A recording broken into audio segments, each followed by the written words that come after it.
我在菜市场卖了20年猪肉，人人都怕我，因为我心狠，对谁都板着一张脸。10年前，有个瘦得像豆芽菜的小女孩，开始每天偷我的肉，我从没吱过声，邻居都说我被偷傻了。清晨4点半，天边还晕着一层死灰，菜市场的铁门发出刺耳的吱嘎声，像一个打着哈欠的巨兽，吐出混杂着鱼腥、泥土和牲口血气的浑浊空气。我叫张国栋，在这里，他们都叫我张阎王。我甩亮肉铺的灯，昏黄的光把案板上那半扇刚倒的猪照的油光发亮，也把我的脸映得更加阴沉。脸上那道从眉骨滑到嘴角的浅疤，在光影里扭动，活像一条蜈蚣。哐！我抡起30斤重的开山刀，手起刀落，精准地将半扇猪从中劈开，骨头碎裂的闷响干脆利落。整个过程，我眼皮都没多眨一下。周围几个刚支起摊子的都被这动静吓得一哆嗦。隔壁卖鸡的王胖子正从笼子里抓出一只扑通的母鸡，他斜着一双小眼睛瞟过来，嘴里的话油腻的像他那沾满机油的围裙。张阎王，今天又这么大火气，不知道的还以为谁刨了你家祖坟呢。怎么样，准备好试试哪块肉了？我没搭理他，拿起磨刀棒，刷刷几下，刺耳的摩擦声像是要划破人的耳膜。我讨厌王胖子，讨厌他那副占了便宜还卖乖的嘴脸，更讨厌他看我的眼神，像是在看一个无可救药的傻子。差不多6点，市场里的人流开始涌动。我的摊位前总是很奇怪，想买肉的人在3步外探头探脑，却没几个敢靠近。他们怕我，怕我这张阎王脸，怕我手里那把能劈开骨头的刀。就在这时，一个瘦小的身影从人群的缝隙里挤了进来，是他，林念。我给他起了个外号，叫豆芽菜。他大概8、9岁的样子，头发枯黄，脸色也像没见过太阳，身上那件洗得发白的旧校服空荡荡的挂在身上，2条胳膊细得像2根炉柴杆。他不敢看我，一双大眼睛死死盯着我案板旁边，铁钩上挂着的一小条五花肉，那是今天早上我特意留下来的，肥瘦相间，分量不大，刚好够一顿。他的动作笨拙的可笑，他先是假装看我摊上的其他肉，小步挪动，身体挡住大部分人的视线，然后用快的几乎要绊倒自己的速度，伸出小手，一把抓下那块肉，飞快地塞进他那个同样洗得发白的布书包里。整个过程，我的余光看得一清二楚，我甚至能看到他紧张的发抖的手指和因为屏住呼吸而憋得微红的脸颊。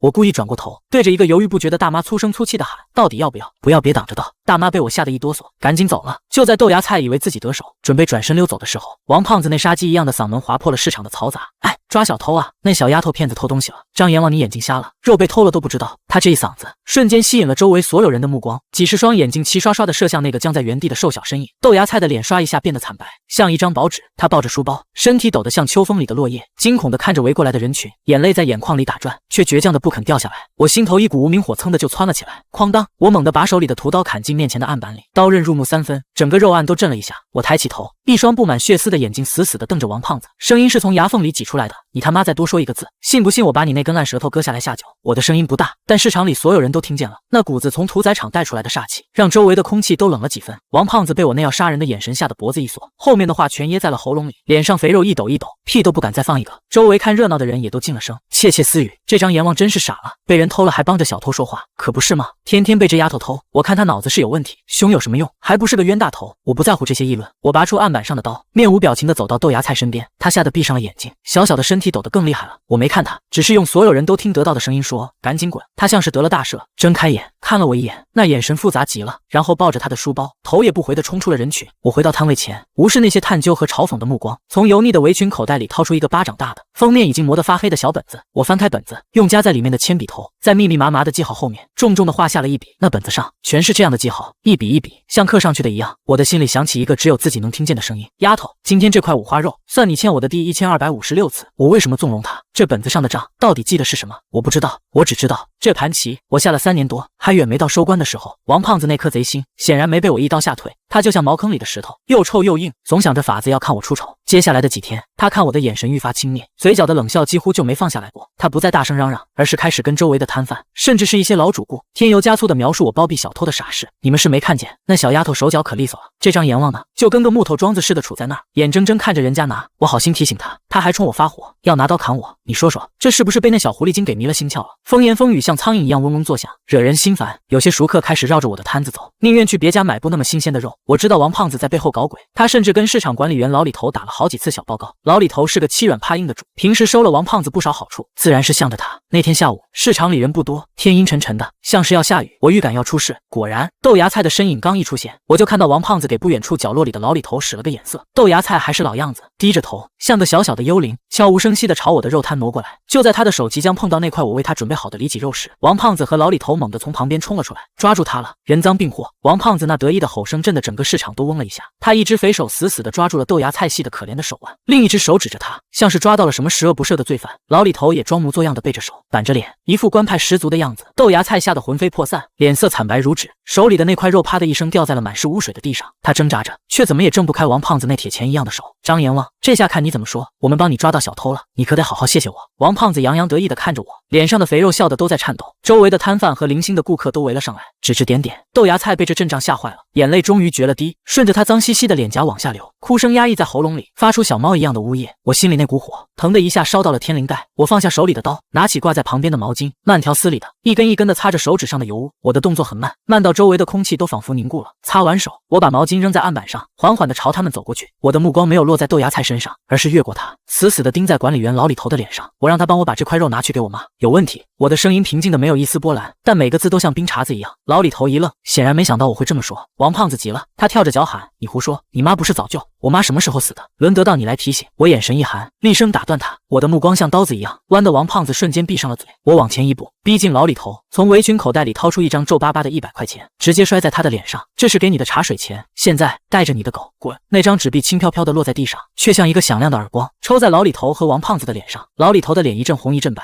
他看看我，又看看地上那100块钱，最终还是没敢再说什么，拉着一脸不甘的王胖子灰溜溜的走了。人群也识趣的散了。我弯下腰，捡起地上那块已经脏了的肉，看也没看就扔进了旁边的垃圾桶。然后我转身，从案板上重新切了一块更大更好的，用干净的袋子装好。我走到还吓得呆若木鸡的豆芽菜面前，把袋子塞进他怀里，压低了声音，用一种不容抗拒的语气说：“拿着，快走。”他浑身一震，终于抬起头，这是他第一次正眼看我。他的眼睛又大又亮，像被雨水洗过的黑曜石，那里面除了残留的恐惧，还多了一丝我看不懂的东西。他没有说谢谢，只是抱着那袋肉，深深地看了我一眼，然后转身跑了。我看着他消失在巷口的背影，心里五味杂陈。我转过身，看到王胖子在不远处冲着我啐了一口，满脸的怨毒。我知道这是没完，但我不在乎，我只是觉得刚才豆芽菜看我的那一眼，让我那颗早就冷得像案板上冻肉的心有了一点点解冻的迹象。那场风波之后，豆芽菜一连好几天都没来，我的肉摊前那个小小的固定的缺口突然变得空荡荡的，让我的心里也跟着空了一大块。我每天早上还是会习惯性的留出一块最好的肉，挂在那个熟悉的位置，然后看着它从清晨挂到傍晚，最后被我无奈的收回。王胖子吃了瘪，明面上不敢再找茬，背地里却更加变本加厉。他开始散播更难听的谣言。我看那张阎王八成是看上那丫头骗子的妈了，不然能这么下血本？不对吧？我听说他妈是个病秧子，常年躺在床上，哪有那姿色？我看啊，这张阎王就是有那种特殊的癖好，对着那么点大的小女孩。他话说的恶毒又隐晦，引得旁人一阵心领神会的哄笑。这些话像淬了毒的针，一根根扎在我身上。我的生意受到了明显的影响，原本只是不敢靠近，现在连远远观望的人都少了。偶尔有几个老主顾来，眼神也躲躲闪闪，透着说不清的鄙夷和猜忌。我懒得解释，我的世界里，拳头和刀比嘴巴好用，跟这些嚼舌根的蠢货多说一个字都浪费口水。日子就这么阴沉沉的过着，直到1个星期后的雨夜。那天的雨下得特别大，豆大的雨点砸在市场的铁皮顶棚上，噼里啪啦响，像是要把整个世界都淹没。我收摊比平时晚，等我收拾好东西，披上雨衣准备回家时，天已经黑透了，巷子口没有路灯，黑漆漆的一片。我借着远处店铺透出的微光，深一脚浅一脚的往前走。就在那个堆放杂物的角落里，我看到了一个蜷缩着的小小身影，是豆芽菜。他就那么蹲在墙角，任由冰冷的雨水浇在身上，浑身湿得像刚从水里捞出来一样。他抱着膝盖，把头深深地埋在臂弯里，瘦小的身体在寒风中瑟瑟发抖。我的心像是被什么东西狠狠揪了一下。我走过去，脱下身上那件宽大的还带着我体温的雨衣，披在了他的身上。他被这突如其来的温暖惊得一颤，猛地抬起头，在昏暗的光线下，我看到他的小脸冻得发青，嘴唇乌紫，那双大眼睛里盛满了无助和倔强。他看到是我，先是一愣，然后像是下定了什么决心，从怀里掏出一个被雨水浸湿了大半的破旧信封。他把信封递到我面前，用几乎听不见的声音说：“叔叔，这是我妈攒的钱。”他说：“不能白拿你的肉。”我接过信封，入手一片湿冷，打开一看，里面是几张皱巴巴的、被水泡的有些模糊的零钱，有1块的、5块的，最大的一张是20块，加起来可能还不够买我摊上1斤好排骨。我的鼻子一酸，一股热流直冲眼眶。我把信封推了回去，声音因为情绪的激动而变得有些沙哑。不够。他眼圈瞬间就红了，以为我嫌少。他死死地咬着嘴唇，低下了头，肩膀一抽一抽的，眼泪混着雨水一起往下掉。我心里叹了口气，跟我走。我没再多说，转身就走。他犹豫了一下，还是小步跟了上来。我把他带回了我那个简陋的住处，那是在市场后面的一个老旧筒子楼，一间10来平米的单间，除了床和一张桌子，就没什么像样的家具了。空气里常年弥漫着一股淡淡的血腥味和潮湿的霉味。我让他去用热水擦擦身子，找了件我干净的旧 T 恤给他换上。我的衣服穿在他身上，像个布袋，一直拖到脚踝。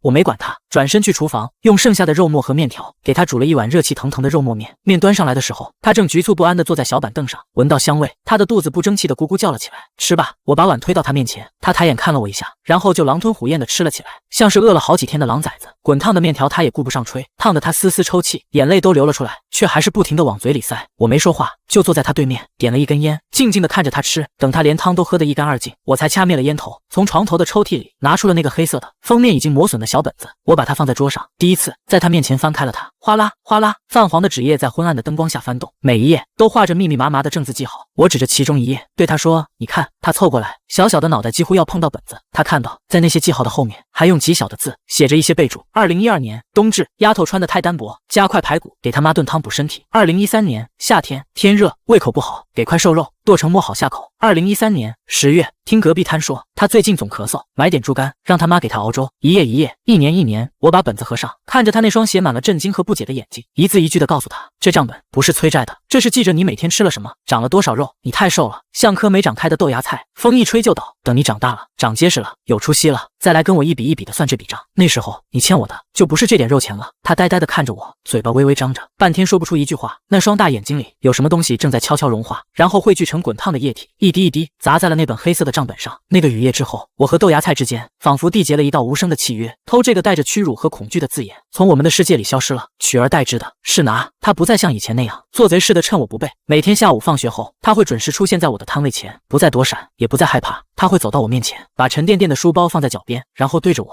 深深的鞠一个90度的躬，那动作虔诚的像是在朝拜神明。我总是装作不耐烦的摆摆手，然后把一早就为他准备好的那份肉递给他，有时候是带脆骨的肋排，有时候是雪花纹里的五花肉，有时候是精瘦的里脊。我会根据天气和他的气色做一些小小的调整。我知道了他家里的情况，他的母亲常年卧病在床，光是吃药就是一笔巨大的开销，家里所有的重担都压在这个还不到10岁的女孩身上。她每天放学后要去捡瓶子、捡纸箱，换来的钱只够买最便宜的米和菜。我的肉是他和他母亲餐桌上唯一的荤腥。渐渐的，他开始用他自己的方式还账。他会把他的奖状、他的满分考卷在拿肉的时候不小心掉在我的肉摊前，那是一张张被抚平了无数次的纸，上面鲜红的100和3好学生的印章，比我案板上的猪血还要刺眼。我每次都假装不耐烦地捡起来，吹掉上面根本不存在的灰尘。拿走拿走，别把油污弄上去了，弄脏了我的肉。我嘴上这么吼着，转过头就会把那张奖状小心翼翼地展平，然后加进我那个黑色的账本里。账本越来越厚，里面夹着的是他从小学1年级到5年级所有的荣耀。王胖子把这一切看在眼里，嫉妒的眼珠子都快红了。他找不到由头在攻击豆芽菜，就把矛头对准了我。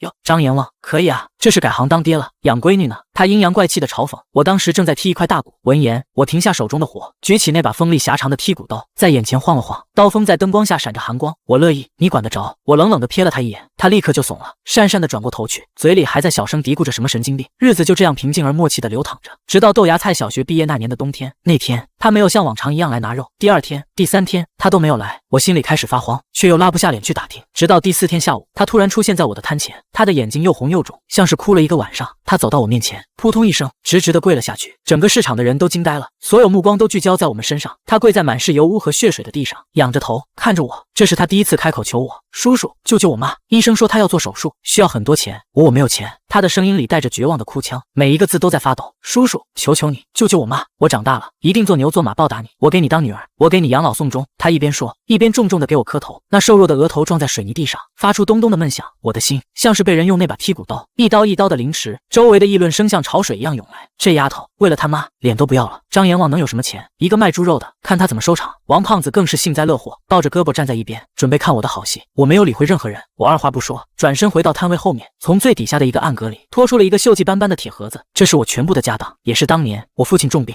我却拿不出来，最终只能眼睁睁看着他咽气的那笔救命钱。这些年，我像守着一道过不去的坎一样守着这个盒子。今天我把它打开了，我抓起里面所有的钱，厚的、薄的、整的、零的，走到豆芽菜面前，不由分说的全部塞进了他的怀里。我对他说，声音大到足以让整个市场都听见：丫头，你给我站起来，记住，这不是给你的，是借给你的。这笔账是你欠我的账里面最大的一笔，你得用你的一辈子来还。他愣住了，怀里抱着那沉甸甸的一沓钱，忘了哭泣。我看着他那双重新燃起希望的眼睛，心里只有一个念头：丫头，活下去，带着你妈好好活下去。只要你们能活下去，我张国栋这点家当算个屁。那笔钱终究没能创造奇迹，它像一块投入深潭的石头，激起了一圈涟漪，然后就无声无息了。他为豆芽菜的母亲延续了几个月的生命，让她熬过了一个寒冷的冬天，看到了春天的第一抹绿色，但也仅此而已。母亲是在一个阳光很好的午后走的，走的时候很安详。据豆芽菜后来说，母亲临终前拉着她的手，用尽最后一丝力气，只说了一句话：妮儿要报答张叔。办完丧事的那天，豆芽菜来到了我的肉摊前，他穿了一件黑色的旧衣服，眼睛肿得像2个核桃，但那双眼睛里没有了泪水，只有一种超乎他年龄的近乎可怕的坚定。他没哭也没说话，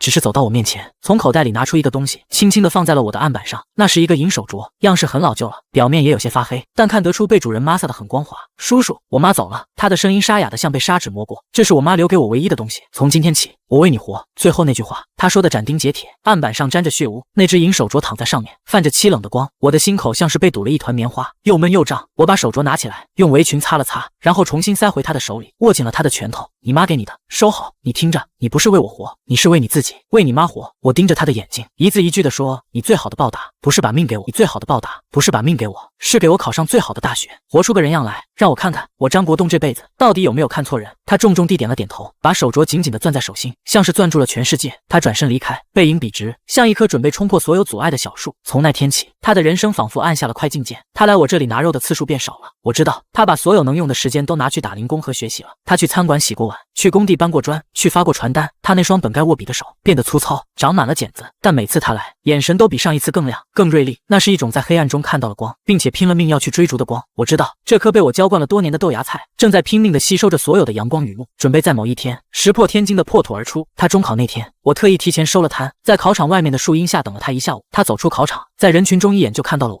他朝我跑过来，脸上带着笑，叔叔不难。他说，我的账本上那天记下了最后一笔肉，我在后面的备注里只写了一句话，丫头该去闯你自己的天下了。从那天起，他再也没有来拿过肉，我的肉摊前那个位置彻底空了。3年后，高考放榜那天，菜市场里热得像个蒸笼，风扇吹出来的都是热。那天，菜市场里热得像个蒸笼，风扇吹出来的都是热风。我光着膀子，浑身是汗，正一刀一刀地分割着猪腿。王胖子在旁边一边给鸡褪毛，一边幸灾乐祸地跟人聊天。3年了，那丫头片子一次都没回来过吧？我就说白眼狼一个。张阎王这回可是赔了夫人又折兵，钱没了，人也没了，哈哈哈！周围的人跟着附和，看我的眼神里充满了同情和嘲弄。我没吱声，心里的火气比这天气还燥。就在这时，一个高挑清瘦的身影出现在了市场入口。她穿着一身干净的白裙子，头发扎成了马尾，露出了光洁的额头，皮肤不再是蜡黄，而是透着健康的白皙。那双大眼睛明亮而自信，是豆芽菜。不，它已经不是豆芽菜了，它长成了一棵亭亭玉立的白杨树。它穿过嘈杂的人群，径直走到了我的肉摊前。整个菜市场瞬间安静了下来，所有人的目光都集中在了他的身上。王胖子的笑声卡在了喉咙里，他手里的那只鸡毛拔了一半，滑稽的掉在地上，他眼珠子都快瞪出来了，不敢相信眼前这个落落大方的女孩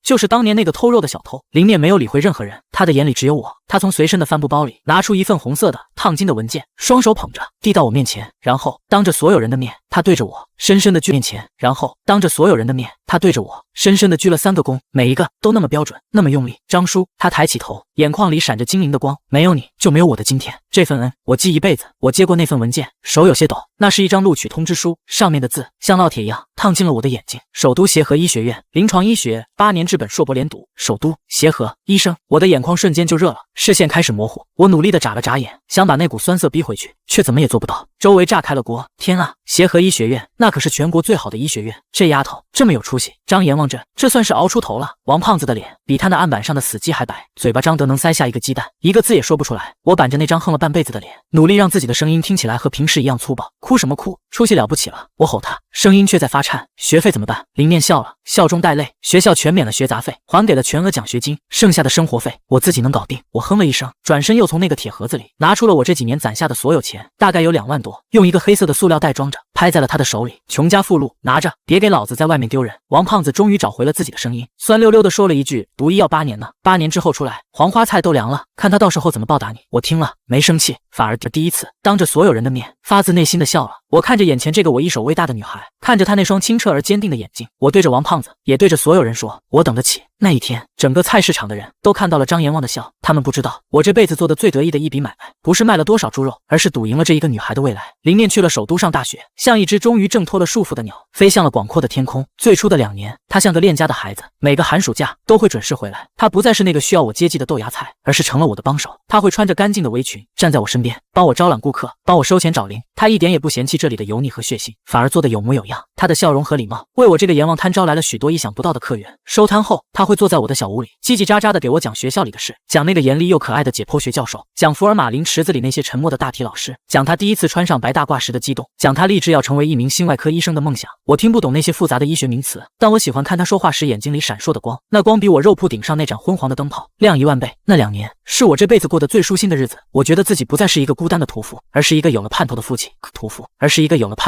可是从他大3开始，一切都变了。他越来越忙，先是暑假不回来了，电话里说要跟着导师做项目，在实验室里脱不开身，然后是寒假也只回来短短几天，行色匆匆，脸上带着掩饰不住的疲惫。我们之间的话也变少了，他总是说着说着就睡着了。再后来，他彻底失去了联系。大5那年，他说他进入了临床实习，忙得脚不沾地，之后就再也没有了音讯。我给他打电话，起初是无人接听，后来变成了空号。我按照他留下的地址给他写信，信被原封不动地退了回来，上面盖着一个冰冷的戳，查无此人。他就像一颗石子投入了大海，没有留下任何回音。他人间蒸发了。王胖子和邻居们的风言风语像野草一样，在我荒芜的心里重新疯长起来。我就说吧，白眼狼翅膀硬了，飞上枝头就不认咱们这些穷亲戚了。读了那么多年书，心毒也了，哪还记得菜市场里这个恩人哟？张阎王这回算是彻底血本无归了，养了个仇人出来，我嘴上比谁都硬，关我屁事，死在外面才好。老子早就不指望了，我依旧每天出摊批肉卖肉，用更加凶狠的表情和更粗暴的言语去对抗那些同情和嘲讽的目光。但只有我自己知道，我的心的表情和更粗暴的言语去对抗那些同情和嘲讽的目光，但只有我自己知道，我的心空了。每天收摊后，我都会一个人坐在那个黑暗的小屋里，对着床头抽屉里那个黑色的账本发呆。那个夹满了奖状的本子，我再也没有勇气翻开过。我开始怀疑，我是不是真的做错了？我是不是从一开始就只是感动了自己？我的那场倾其所有的豪赌，是不是真的输得一败涂地？在无尽的等待、失望和自我怀疑中，我一天天老去。常年的劳累和郁结于心的愁闷，终于拖垮了我的身体。我开始频繁地感到胸闷、心悸，有时候一刀劈下去，会眼前发黑，半天缓不过劲。去医院检查，医生的话说得很直接，冠心病，心肌供血严重不足，还有心衰的迹象。你这身体不能再干重活了，必须马上休息，准备接受治疗，可能还需要手术。我拿着那张诊断书，在医院的走廊上坐了很久。我没有害怕死亡，我只是觉得无比的孤独。原来我张国栋横了半辈子，到头来还是孤家寡人一个。我以为我养大了一束光，没想到那光照亮了他自己的路，却把我永远的留在了黑暗里。那笔血肉账终究是烂在了我心里。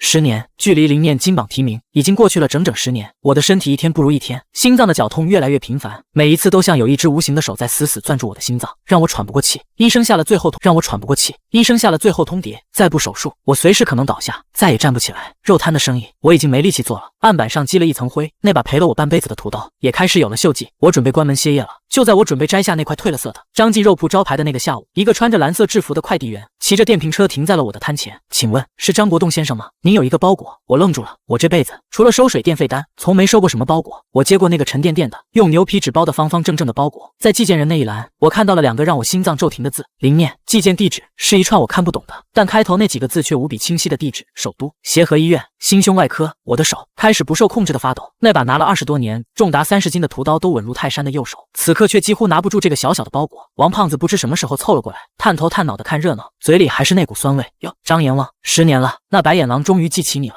寄了点首都的土特产回来打发叫花子。我没有理他，我的世界里只剩下这个包裹和那2个让我又爱又恨的名字。在周围所有人的注视下，我用那双颤抖的手一点一点撕开了包裹的封条，我掏出了里面的东西。第一件是一本崭新的厚厚的硬壳笔记本，和我的那本黑色账本几乎一模一样。我翻开第一页，一行娟秀而有力的字迹猛地撞进了我的眼帘：张叔的恩情账，学生林念，从今日起开始偿还。第2件东西是一张银行卡和一封厚厚的信。第3件东西是一叠更加厚重的医学报告和打印出来的论文资料。我看不懂上面那些英文和复杂的图表，但翻开一看，标题全是关于心脏搭桥、瓣膜修复等各种心脏病的顶尖研究。而在那一叠资料的最上面，赫然躺着一份复印件，是我在本地医院做的那份体检报告。我的呼吸彻底停滞了。第4件东西是一张被精心装裱起来的工作证，照片上是一个穿着洁白无瑕的白大褂，戴着口罩，眼神自信、专注、美丽的年轻女人。她的脸上已经完全褪去了当年的青涩和怯懦，取而代之的是属于医者的沉静和权威。姓名林念，职位首都协和医院心外科主治医师。啪嗒，有什么滚烫的东西从我的眼眶里掉了出来，砸在了那张工作证的玻璃罩上，晕开一小片水花。我再也撑不住了。我这个在菜市场里横行霸道了半辈子，挨过刀、打过架、流血不流泪的男人，在众目睽睽之下，双腿一软，就这么蹲在了地上。我抱着那个包裹，像个迷路多年的孩子，终于找到了家。放声嚎啕大哭，那哭声撕心裂肺，充满了压抑了10年的委屈、思念、绝望，和在这一瞬间火山爆发般的狂喜与骄傲。我输了，我输得一败徒弟，我以为他还我的是一笔肉账，没想到他要还我的是一条命。信很厚，我蹲在地上，一边流着泪，一边颤抖着手展开信纸。周围死一般的寂静，连王胖子都忘了呼吸，伸长了脖子想看清上面的内容。林念的字和他的人一样清秀，又带着一股不容置疑的力量。张叔见字如面，请原谅我这5年多的不告而别。我不是故意消失，更不是白眼狼，只是从我踏入协和的那天起，我就知道我背负的是2条命，我母亲的和您的。大3那年，我从一个回乡的师兄那里无意中得知您时常胸闷，我当时就有了不好的预感，托他偷偷拿到了您的体检报告，结果证实了我的猜测，您的心脏因为常年的劳累和郁结，已经出现了严重的问题。从那天起，我就疯了，我放弃了所有的休息时间，我拼了命的学习，进实验室，上手术台。本硕博连读的8年，我只用了7年就完成了所有的学业和临床任务。我跟了全国最好的心外科导师，我把自己泡在手术室里，每天只睡3-4个小时，因为我知道我晚一天成为导师，因为我知道我晚一天成为顶尖的医生，您就多一分危险。我不敢联系您，我怕听到您病情恶化的消息，我怕自己会分心，我怕自己不够快，不够强，我只能把所有的思念和恐惧都压在心底，变成手术刀上的1分1毫的精准。现在我终于做到了，我成了协和最年轻的心外科主治医师。我的导师说，在国内能比我这双手更稳的人不多。卡里的钱是我这些年所有的奖学金和工资，密码是您的生日，我知道您肯定不会要，但这只是利息。那本新的账本记录的是我从医以来救下的每一个心脏病人的病例，每一次成功的手术都是我在为您积攒福报。张叔，您用猪肉延续了我和我母亲的血肉，现在轮到我来守护您的心跳，这笔血肉账我用我的整个职业生涯来还。信纸的最后被一滴泪水晕开了一个小小的印记。我看完信早已泪流满面，我哭着又控制不住的放声大笑起来。我颤抖着站起身，高高举起手里那张装裱好的工作证，像举着一面胜利的旗帜。我通红着双眼，对着周围那些目瞪口呆、脸上火辣辣烫的街坊邻居，用尽全身力气嘶吼道：“看见了吗？都他妈给老子看清楚！这是我闺女，我张国栋的闺女，医生，首都协和的医生，要回来给老子治病的医生，要回来给老子治病的医生。”我的声音沙哑，破了音，却带着前所未有的骄傲和扬眉吐气。王胖子羞愧地低下了头，满脸通红，像是被人狠狠抽了几10个耳光。他蠕动着肥胖的身体，想从人群后面悄悄溜走。王胖子，你给老子站住！我叫住了他，我抓起那本林念写的恩情账，狠狠地朝他扔了过去。看清楚，这才是老子这辈子做的最赚的一笔买卖。本子砸在他的胸口，散落一地。他看着那些记录着一个个生命奇迹的病例，脸上最后一点血色也褪尽了。1周后，我被接到了首都协和医院最好的心外科病房，林念亲自为我安排好了一切。进手术室前，他穿着一身绿色的手术服，只露出一双明亮的眼睛。他握住我布满老茧的手，就像很多年前我把那袋滚烫的肉塞给他时一样，坚定而温暖。叔，别怕，有我。我看着他，这个我用猪肉喂大的丫头，这个我曾经以为消失了的白眼狼，这个如今要亲手剖开我的胸膛，修复我心脏的人。我笑了，去吧，丫头，叔的命交给你了。麻药推进血管，我的意识渐渐模糊，在彻底失去知觉前，我好像又回到了那个下着大雨的夜晚。我把雨衣披在那个瑟瑟发抖的小女孩身上，她抬起头，那双眼睛里映出了整个世界的星光。手术非常成功。当我从麻醉中醒来，第一眼看到的就是守在床边的林念，他已经脱下了手术服，换上了白大褂，脸上带着疲惫。床边的林念，他已经脱下了手术服，换上了白大褂，脸上带着疲惫，但那双眼睛亮得惊人，阳光透过窗户洒在他身上，让他整个人都像在发光。他见我醒了，立刻俯下身，仔细检查着监护仪上的数据，动作专业而温柔。叔，你醒了，手术很顺利，感觉怎么样？我张了张嘴，喉咙干得发不出声音。他立刻用棉签蘸了水，小心地湿润我的嘴唇，就像当年我看着他狼吞虎咽地吃那碗肉沫面一样。角色彻底调换了，我成了那个被守护的人。出院那天，我把老家的房门钥匙和那个生了锈的铁盒子都交给了他。丫头，这本来就是给你准备的。我说，他摇了摇头，把东西推了回来。叔，我在医院旁边买了新房子，2室1厅，早就装修好了，其中一间是你的房间。他顿了顿，又补充道，密码还是你的生日。那天，林念开着一辆普通的国产车来接我。当我走出医院大门时，我看到了一个让我意想不到的场景。王胖子，还有菜市场里那些熟悉的街坊们，竟然都来了。他们提着水果篮，脸上堆着我从未见过的近乎谄媚的笑容。国栋啊，恭喜出院啊！张大哥，您这闺女可真有出息，我们都替你高兴。王胖子挤在最前面，把一个最大的果篮塞到我手里，点头哈腰地说：“老张，以前以前是我不对，我嘴碎，我混蛋。您大人有大量，别跟我一般见识。”我看着他们一张张变幻的脸孔，心里没有一丝波澜。我什么都没说，只是把果篮递还给他，然后径直从他们中间穿过，坐进了林念的车里。我连一个眼神都懒得再给他们。我的人生已经翻开了新的一页，那些过去的恩怨、嘲讽、误解，都像车窗外飞速倒退的街景，被我永远的甩在了身后。回到老家，我做的第一件事就是关掉了那个开了20多年的肉摊。我拿出那本黑色的、磨破了封皮的账本，在最后一页郑重地写下了2个字：两清。然后我把本子留在了空无一物的案板上。我搬进了林念为为我准备的房间，窗明几净，阳光充足，桌上摆着一张我和他的合影，是在医院的天台上拍的。照片上我穿着病号服，他穿着白大褂，我咧着嘴，笑得像个傻子。偶尔林念下班回来，会像个小女孩一样抱着我的胳膊撒娇，爸，我今天想吃你做的红烧肉了。他开始叫我爸了，自然的仿佛已经叫了很多年。我会系上他给我买的新围裙，走进那间宽敞明亮的厨房，手起刀落，动作依旧利落。阳光洒进来，满屋都是温暖的肉香和家的味道。那笔持续了10多年的血肉账，终于以最温暖的方式结清了。不，或许从未两清，它变成了一种更深刻的连结，融入了我们的血脉，刻进了我们的骨头里，生生世世再也无法分清。